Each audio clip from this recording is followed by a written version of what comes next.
amis, je vous retrouve pour une nouvelle vidéo sur le football français et la Ligue 1 et je vais vous présenter le débrief en statistique du match Paris Saint-Germain contre Nantes, un match qui avait lieu ce mercredi 22 avril 2026 pour le compte de la 26e journée en retard. Et donc le PSG a battu Nantes 3 buts à 0 et reprend un petit peu ses distances au classement. Alors dans cette vidéo on va revenir sur les buts de cette rencontre mais surtout sur les statistiques des deux équipes pour comprendre un petit peu le déroulé du match et on terminera la vidéo par le classement de la Ligue 1 mise à jour. Alors une victoire des Parisiens qui leur permet de souffler surtout après avoir perdu quelques jours après avoir perdu contre Lyon à domicile. Et c'est Kvaratskhelia qui a ouvert le score dès la 13e minute sur penalty. Ensuite Doué a marqué un deuxième but à la 37e minute. Le PSG menait 2-0 à la mi-temps. Il y a eu entre les deux buts, il y a eu un but de Nantes refusé, qui a été refusé. C'est vrai que Nantes n'a pas démérité, ils ont eu pas mal d'occasions, ils ont fait de belles actions, mais bon voilà, le PSG était au-dessus.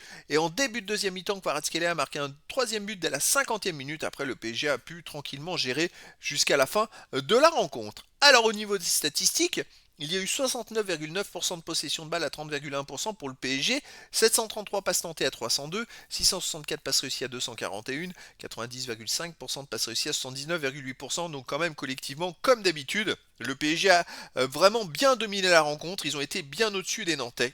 Après 13 occasions à 7 pour le PSG, c'est pas énorme finalement.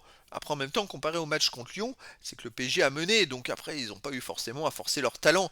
2,15 buts attendus à 0,87 pour le PSG. Oui, Nantes aurait peut-être mérité de marquer un but. L'écart de 3-0 est quand même peut-être un petit peu sévère pour les Nantais. 14 tirs à 11 pour le PSG, 6 tirs cadrés à 4 pour le PSG, 5 tirs contrés à 4 pour Nantes, un poteau à 0 pour le PSG. Oui, les Nantais ont cadré 4 tirs, comparé aux Parisiens qui en ont cadré 6. Bon, il manquait pas grand-chose quand même pour les Nantais d'aller au moins marquer un but, ça aurait été quand même mérité. Alors les autres statistiques, il y a eu 2 hors-jeux partout, 7 corners à 6 pour le PSG, 17 centres à 12 pour Nantes, 10 interceptions à 8 pour Nantes, 13 tacles à 10 pour le PSG, 40 duels gagnés à 36 pour le PSG, 4 arrêts à 3 pour le PSG, 11 fautes à 8 pour le PSG, 2 jaunes à 1 pour le PSG, pas de rouge. Là aussi des statistiques qui sont plutôt équilibrées pour certaines stats. Alors effectivement les Parisiens, ils ont eu moins d'interceptions, mais en même temps ils ont touché 2 fois plus la balle que les Nantais. Donc c'est logique que Nantes a plus d'interceptions. Les Nantais ils ont quand même essayé de faire des choses, construire quelque chose. Et c'est vrai qu'ils jouent leur maintien les Nantais. Donc ils ont quand même tenté, mais ils n'ont pas réussi. Alors au classement, grâce à cette victoire, les Parisiens ont maintenant 66 points en 29 matchs, 21 victoires, 3 nuls, 5 défaites, 65 buts marqués, 25 encaissés, plus 42 différences de buts. Ils ont donc autant de matchs que Lens qui est deuxième, mais ils ont 4 points d'avance sur Lens. Je rappelle qu'il y aura un Lens PSG en championnat qui pourra à nouveau resserrer le classement en cas de victoire de Lens. Mais voilà.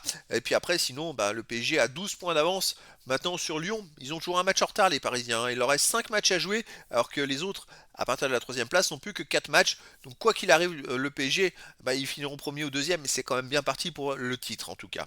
Nantes de son côté est 17ème toujours avec 20 points en 30 matchs, 4 victoires, 8 nuls, 18 défaites, 25 buts marqués, 49 encaissés, moins 24 de différence de but. Ils ont 5 points de retard sur Auxerre qui est barragiste pour la relégation et 9 points de retard sur le premier non relégable.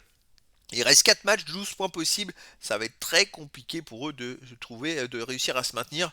Peut-être en allant chercher la 16e place pour au moins jouer les barrages. Revenir après sur la 15e, ça va être compliqué. Il faudrait que les équipes à partir de la 15e place perdent tous leurs matchs et qu'eux ils gagnent tout. Bon.